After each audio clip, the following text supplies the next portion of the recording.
Hey everyone, and welcome back to this class, Deep Reinforcement Learning, Deep Learning in Python Part 7. In this lecture we are going to implement the n-step method for Mountain Car. We are going to make use of the Q-learning script for Mountain Car that we already wrote, in particular so we can just focus on the n-step parts.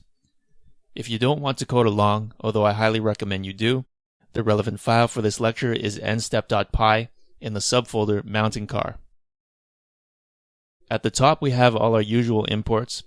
I've also imported a few things from the Q-learning script.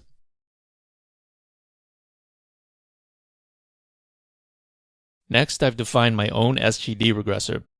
I found that for this problem, it works better than the SGD regressor from scikit-learn. This is the same implementation you saw before, except I've had to change the constructor to accept any argument.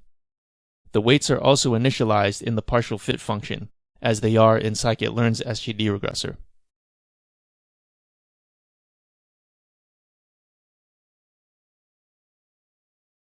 Next, we have the play1 function. Make note of the fact that this is more complicated than our previous play1 functions, due to the fact that we have to keep track of the n most recent rewards, states, and actions. At the top, I've initialized all the usual variables, and also a multiplier, which is used for the n-step calculation. We know that the multipliers need to be gamma to the power 0, gamma to the power 1, up to gamma to the power n minus 1, so it's best to just calculate that beforehand. Inside the loop, we sample an action and perform the action as usual, but now we also have to keep track of the states, actions, and rewards. When it comes time to do the update, we need to make sure we've collected at least n rewards. We then multiply our last n rewards by the multiplier we created earlier, and then add this to the rest of the value prediction.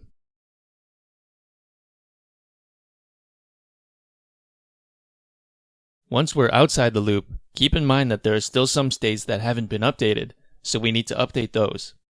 Remember that in newer versions of Gym, the episode stops at time step 200, regardless of whether or not you reach the goal. In older versions of Gym, you just keep going until you reach the goal. So it's difficult to know whether you hit the goal or not, unless you check the documentation. The documentation says the goal is reached when the position reaches 0.5, so that's what we are checking for. If we hit the goal, then any subsequent reward can be considered 0. If we haven't hit the goal, then we have to make the assumption that we wouldn't hit the goal in the next n steps, and so we set any subsequent reward to -1. That's why I've named this variable guess rewards.